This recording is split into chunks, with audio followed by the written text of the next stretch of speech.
Hello students. अब पढ़ेंगे हम आज एनएमआर स्पेक्ट्रोस्कोपी की थर्ड क्लास, जिसमें पढ़ेंगे समतुल्य एवं असमतुल्य proton, equivalent and non equivalent proton. इससे पहले की सेकंड क्लास में हमने पढ़ा था लास्ट में कि एनएमआर सिग्नल से हमें किसी भी कंपाउंड के बारे में कौन कौन सी जानकारी प्राप्त होती है। हमने वहाँ पढ़ा था कि एनएमआर सिग्नल से हमें वो जो सिग्नल की संख्या है उससे प्रोटॉन की प्रकारों के बारे में जानकारी मिलती है, कितने प्रकार के प्रोटॉन हैं। सिग्नल की स्थिति से हमें पता चलता है कि उस प्रोटॉन के चारों ओर इलेक्ट्रॉनिक एनवायरनमेंट कैसा है। सिग्नल की इंटेंसिटी से हमें पता चलता है कि उस प्रोटॉन के अंदर उपस्थित प्रोटॉनों की संख्या क्या है। और सिग्नल की स्प्लिटिंग से हमें पता चलता है कि निकटवर्ती कार्बन परमाणु के पास प्रोटॉन की संख्या क्या है। फिर उसी के आधार पर हमने कहा था कि यदि निकटवर्ती परमाणु पर समतुल्य प्रोटॉन है तो हम उस परमाणु के जो सिग्नल है वो कितने भागों में स्प्लिट होंगे, उसको हम n+1 के रूल के द्वारा, और असमतुल्य प्रोटॉन है तो हम n+1 m+1 फॉर्मूले की सहायता से ज्ञात कर लेते हैं। अब हमने इसमें दो शब्द काम में लिए, समतुल्य एवं असमतुल्य। तो अब इस क्लास में पढ़ेंगे हम कि समतुल्य प्रोटॉन क्या होते हैं और असमतुल्य प्रोटॉन क्या होते हैं। जैसे यदि कोई एक मॉलिक्यूल है, कोई एक अणु है, इस अणु के सभी हाइड्रोजन परमाणु, जितने भी उसमें हाइड्रोजन परमाणु उपस्थित हैं, इन सभी हाइड्रोजन परमाणुओं की यदि बॉन्ड लेंथ और बॉन्ड एंगल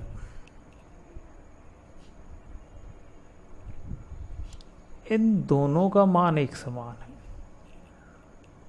यदि सभी हाइड्रोजन परमाणुओं की बॉन्ड लेंथ और बॉन्ड एंगल एक समान है, तो ये जो हाइड्रोजन परमाणु हैं, ऐसे हाइड्रोजन परमाणुओं को कहते हैं हम समतुल्य प्रोटॉन। और ये जो समतुल्य प्रोटॉन है, ये सभी के सभी केवल एक ही एनएमआर सिग्नल देते हैं।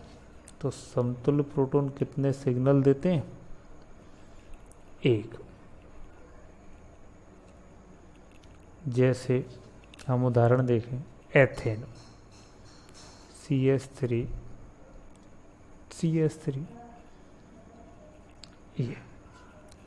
अब इस एथेन में ये जो दो कार्बन परमाणु, जिसको हम कार्बन नंबर 1 कहें, इसको कार्बन नंबर 2 कहें, तो कार्बन नंबर 1 पर जुड़ने वाले तीनों हाइड्रोजन परमाणुओं की इस कार्बन से बॉन्ड लेंथ और बॉन्ड एंगल एक समान है।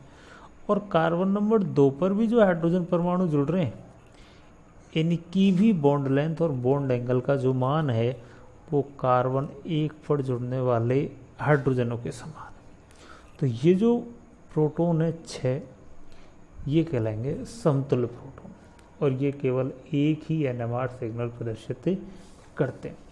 उसी तरह यदि हम बेंजीन की बात करें, तो बेंजीन में प्रत्येक कार्बन परमाणु से जो हाइड्रोजन परमाणु जुड़ रहा है, उन हाइड्रोजन परमाणुओं की बॉन्ड लेंथ और बॉन्ड एंगल एक दूसरे के समान। तो ये प्रोटॉन भी कैसे कहलाते हैं? समतुल्य प्रोटॉन। जैसे एसीटोन, तो एसीटोन में भी दोनों मैथिल समूहों पर जुड़ने वाले प्रोटॉन कैसे हैं? एक समान। तो ये कहलाते हैं समतुल्य प्रोटॉन। उसी प्रकार यदि कोई मॉलिक्यूल है और उस मॉलिक्यूल में जो सभी हाइड्रोजन परमाणु हैं, इन हाइड्रोजन परमाणुओं को एक से अधिक प्रकार का वातावरण, इनका जो वातावरण है वो एक से अधिक प्रकार का वातावरण है। तो ये जो प्रोटॉन है इनको कहेंगे हम असमतुल्य प्रोटॉन। अब एक से अधिक प्रकार के वातावरण शर्त है कि ये जो हाइड्रोजन एटम है या जो प्रोटॉन है इनका बॉन्ड एंगल और इनकी बॉन्ड लेंथ, इन दोनों के मान एक दूसरे से कैसे होते हैं, अलग अलग। तो ऐसे प्रोटॉन कहलाते हैं असमतुल्य प्रोटॉन। जैसे हम N प्रोपेन लें, CH3 CH2 CH3। अब यहाँ पर ये जो मैथिल समूह है ये तो कैसे हैं, समतुल्य। लेकिन ये जो मैथिलीन समूह है ये इन दोनों से अलग अलग, क्योंकि इसका इलेक्ट्रॉनिक एनवायरनमेंट कैसा है, अलग। तो ये जो प्रोटॉन कहलाए ये आपस में कैसे हुए, असमतुल्य प्रोटॉन। उसी प्रकार जैसे एथिल क्लोराइड, ये जो प्रोटॉन जैसे मान लीजिए सेट को ए कहें और इसको बी कहें, तो ये दोनों कैसे हो गए, अलग अलग। क्योंकि ये मैथिलीन समूह सीधा क्लोरीन परमाणु से जुड़ा है तो इसका इंडक्टिव इफेक्ट ज़्यादा है, जबकि मैथिल समूह इससे क्लोरीन से अधिक दूरी पर है। तो यहाँ पर ये जो प्रोटॉन है इन प्रोटोनों पर क्लोरीन का इंडक्टिव इफेक्ट कम है, तो इसका एनवायरनमेंट अलग हो गया। तो ये प्रोटॉन कहलाए असमतुल्य प्रोटॉन। अब यदि हम एक और सामान्य सा प्रोसेस देखें कि प्रोटॉन समतुल्य है या असमतुल्य, तो यदि कोई भी एक कंपाउंड है, इस कंपाउंड के जो हाइड्रोजन परमाणु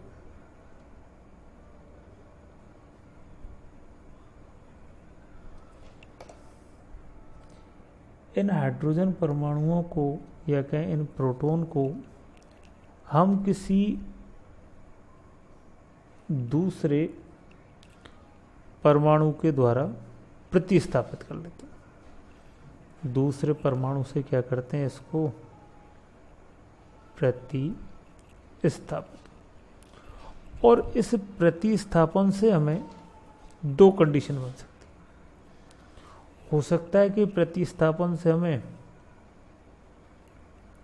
समावयवी प्राप्त हो जाए, और हो सकता है हमें उनके समावयवी प्राप्त नहीं हो। ये दो कंडीशन बनती है।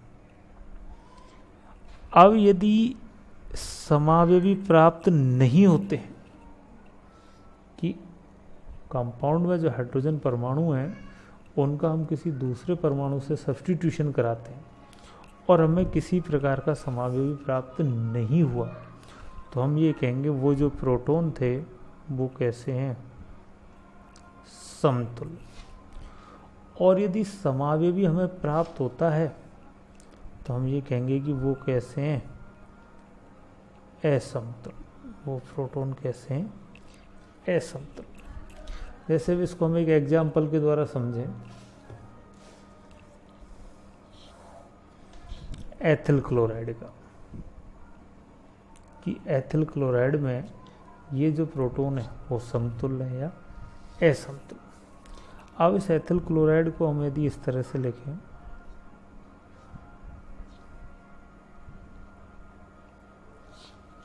और ये मैथिल समूह के जो 3 हाइड्रोजन है इनको हम ABC कहते हैं, और इस HA का सब्स्टिट्यूशन कराएं हम एक Z समूह के द्वारा। Z कोई भी एक समूह हो सकता है, तो हमें प्राप्त हुआ ये HA के स्थान पर क्या आ गया, Z। इसी तरह यदि हम अब HA के स्थान पर किसका सब्स्टिट्यूशन कराएं, HB का, तो हमें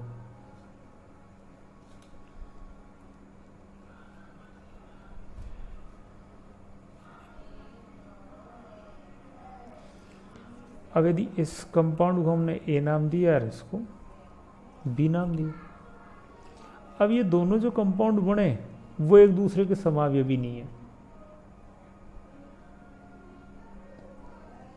यदि मान लीजिए हम कोई भी एक जेड समान समूह है हमारे पास, तो जेड की स्थिति एक समान है, तो ये समावेवी नहीं है। तो हम ये कहेंगे कि एच ए और एच बी ये दोनों कैसे हैं, समतुल्य प्रोटॉन। यदि एच ए और बी के स्थान पर हम एच सी का भी सब्स्टिट्यूशन करेंगे तो यहाँ क्या आ जाएगा, जेड समूह, तो भी किसी प्रकार का समावेवी नहीं बनेगा। तो ये जो तीनों प्रोटॉन हैं वो कैसे हैं, समतुल्य प्रोटॉन। लेकिन यदि हम इस मैथिलीन समूह के हाइड्रोजन परमाणुओं का सब्स्टिट्यूशन कराएं, ऐसे CH3 H, अब इसको भी HA का और इसको HB का, और यहाँ HA को हमने सब्स्टिट्यूट कर दिया किसी Z के द्वारा, तो CH3C Z HB करके Cl। इसी तरह यदि हम HB का सब्स्टिट्यूशन कराएं Z के द्वारा, तो हमें प्राप्त हुआ CH3C HZ। तो ये दोनों भी एक दूसरे के समावेवी नहीं है, तो ये क्या हो गए, समतुल्य प्रोटॉन। लेकिन यदि हम मैथिलीन समूह के, ये जो मैथिलीन समूह है इसके सब्स्टिट्यूशन से बनने वाले कंपाउंड, चाहे हम इसको देख लें चाहे इसको देखें, और मैथिल समूह के सब्स्टिट्यूशन से बनने वाले कंपाउंड, चाहे इसको देखें या इसको देखें, तो इनको जब आपस में तुलना करते हैं तो देखते हैं कि ये एक दूसरे के क्या बन गए हमारे पास, समावेवी। ये क्या बने हमारे पास, समावेवी। तो हमने कहा था कि यदि समावेवी बनते हैं तो वो प्रोटॉन कैसे हैं, असमतुल्य। तो यहाँ क्या बन गए, समावेवी। तो ये मैथिलीन समूह और मैथिल समूह, इन दोनों से जुड़ने वाले ये जो प्रोटॉन है, ये प्रोटॉन कहलाए असमतुल्य प्रोटॉन। ये प्रोटॉन कैसे कहलाए, असमतुल्य प्रोटॉन। और ऐसे असमतुल्य प्रोटॉनों को कहते हैं हम होमोट्रॉपिक प्रोटॉन। क्या कहलाते हैं ये, होमोट्रॉपिक प्रोटॉन। और ये अलग अलग सिग्नल देंगे, अर्थात मैथिल समूह अलग सिग्नल देगा और मैथिलीन समूह अलग सिग्नल देगा। तो इससे हमें कितने, इसी प्रकार यदि किसी कंपाउंड में जो दो प्रोटॉन है, उन दो प्रोटॉनों के प्रतिस्थापन से, कि उनको हम सब्स्टिट्यूशन कराते हैं और इस प्रतिस्थापन से हमें प्रतिबिंब समावेवी प्राप्त होते हैं। कैसे समावेवी प्राप्त होते हैं, प्रतिबिंब समावेवी। तो ऐसे ये जो दो प्रोटॉन हैं, इन प्रोटॉनों को कहते हैं हम एनाइसोट्रॉपिक प्रोटॉन। ये प्रोटॉन कैसे कहलाते हैं, एनाइसोट्रॉपिक प्रोटॉन। और ये जो एनाइसोट्रॉपिक प्रोटॉन है, ये केवल एक NMR सिग्नल देते हैं। कितने सिग्नल देते हैं, एक NMR सिग्नल। जैसे हम उदाहरण के रूप में लें,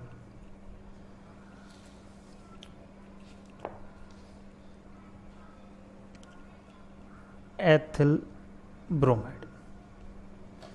इस एथिल ब्रोमाइड में ये जो मैथिलीन समूह है, इसके प्रोटॉन देखिए,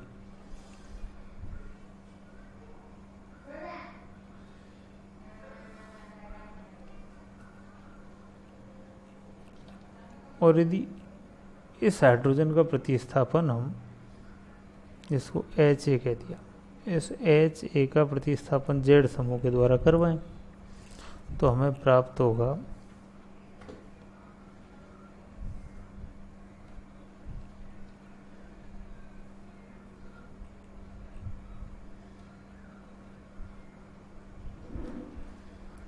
और यदि इस HB का प्रतिस्थापन भी हम Z के द्वारा करवाएं, तो हमें प्राप्त होगा इसके प्रतिस्थापन से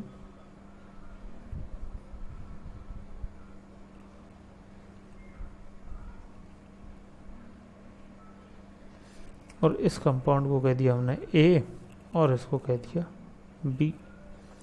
अब यदि इस ए कंपाउंड का मिरर इमेज हम बनाएं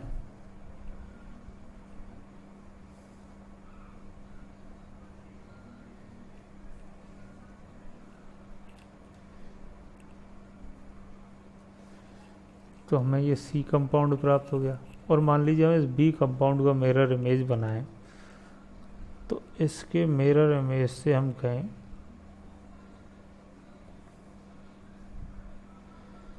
कि हमें ये डी कंपाउंड प्राप्त हो गया। तो ये जो ए का जो मिरर इमेज सी बना वो किसके समान है? बी के समान। और बी का जो मिरर इमेज डी बना वो किसके समान है? ए के समान। अर्थात इन दोनों प्रोटोनों को जब हम समान समूह के द्वारा प्रतिस्थापित करते हैं तो हमें एक दूसरे के दर्पण समावेवी प्राप्त होते हैं। तो ये जो प्रोटोन है ये एनाइंसोट्रोपिक प्रोटोन कहलाएंगे और ये केवल एक ही एनएमआर सिग्नल प्रदर्शित करते हैं। इसी प्रकार यदि कोई कंपाउंड है और उस कंपाउंड में से हम हाइड्रोजन का प्रतिस्थापन करते हैं, हाइड्रोजनों का क्या करते हैं? प्रतिस्थापन। और समान समूह से प्रतिस्थापन किया और इनके प्रतिस्थापन से हमें डायस्टीरियोमर प्राप्त होते हैं। तो ये जो हाइड्रोजन परमाणु हैं इनको कहते हैं हम डायस्टीरियोट्रोपिक प्रोटॉन। ये क्या कहलाते हैं? डायस्टीरियोट्रोपिक प्रोटॉन। और ये हाइड्रोजन परमाणु फिर अलग अलग एनएमआर सिग्नल देते हैं। कैसे सिग्नल देते हैं? अलग अलग प्रकार के सिग्नल देते हैं। जैसे हम उदाहरण के रूप में लें बाइनल क्लोराइड।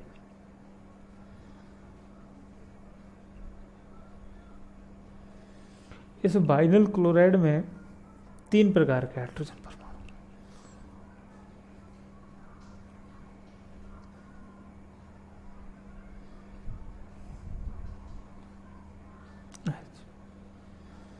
इसको HA कहें, इसको HB कहें और इसको HC कहें। यदि हम HB का प्रतिस्थापन Z समूह के द्वारा करवाते हैं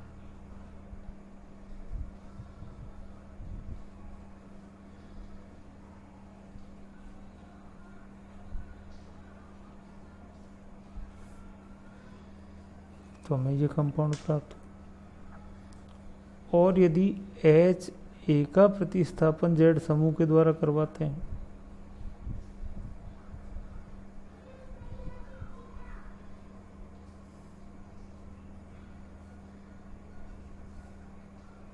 तो हमें इस प्रकार का कंपाउंड प्राप्त। अब हम देखें कि HB के प्रतिस्थापन से हमें ये जो समूह यौगिक प्राप्त हुआ उसमें दोनों हाइड्रोजन परमाणु एक दूसरे के विपरीत दिशा। अर्थात ये कैसा समावयवी है? ट्रांस समावयवी। और जब हमने HA का सब्स्टिट्यूशन करवाया तो हमें जो समावयवी यौगिक प्राप्त हुआ उसमें दोनों हाइड्रोजन परमाणु एक ही दिशा में। तो ये क्या कहलाया? सिस समावयवी। तो इस बाइनल क्लोराइड में HA और HB जो एक ही कार्बन पर जुड़ रहे, इन दोनों हाइड्रोजन परमाणुओं का जब हम एक ही समान समूह से प्रतिस्थापन कराते हैं तो हमें 2 अलग अलग प्रकार के समावयवी प्राप्त हो, एक ट्रांस समावयवी और एक सिस समावयवी। तो ये जो HA और HB हैं ये डायस्टीरियोट्रोपिक प्रोटॉन कहलाते हैं और ये दोनों अलग अलग प्रकार के एनएमआर सिग्नल प्रदर्शित करते हैं। तो इसलिए जो बाइनल क्लोराइड है वो 3 एनएमआर सिग्नल प्रदर्शित करता है।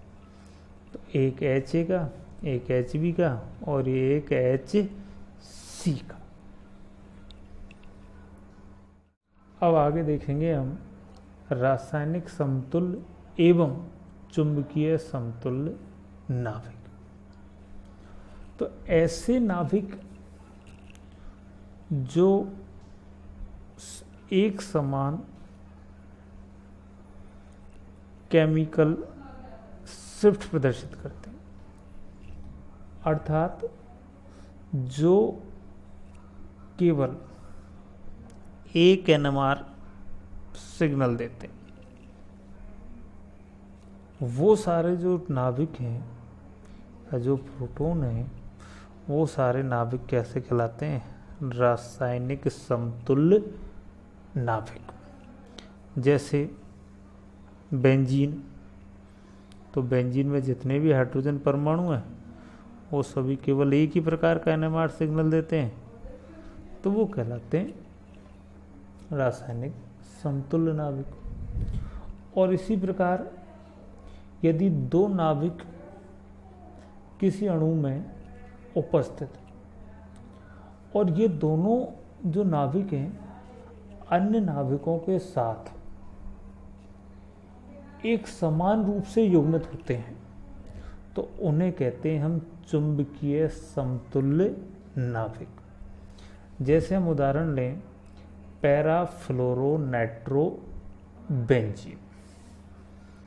उदाहरण लेते हैं हम पैराफ्लोरोनाइट्रोबेंजीन। ये जो पैराफ्लोरोनाइट्रोबेंजीन है, इसमें 4 हाइड्रोजन परमाणु, इनका हम नामकरण कर देते हैं HA, ये HB, ये HC और ये HD। ये कितने प्रकार के NMR सिग्नल देगा वो हम देखते हैं। अब इस यौगिक में जो HA और HB है, इन दोनों की फ्लोरीन से जो बॉन्ड लेंथ है, बंध दूरी है और बंध कोण है, वो एक समान है। इनका फ्लोरीन से कैसा है? एक समान। तो ये इस फ्लोरीन के साथ एक समान रूप से युग्मित होते हैं। तो ये जो प्रोटॉन है HA और HB, ये कैसे कहलाए?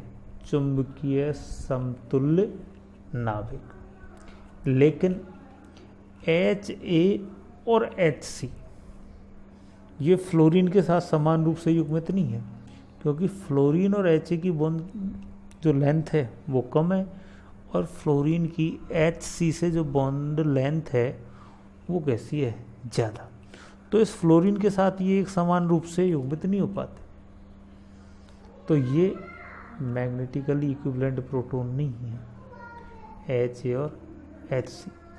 लेकिन ये HC और HD जो हैं वो इस नाइट्रो समूह के साथ समान रूप से युग्मित है।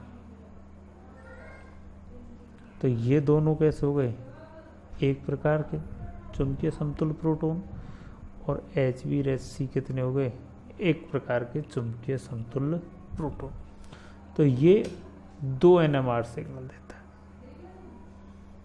कितने सिग्नल देता है? 2 NMR सिग्नल प्रदर्शित करता है।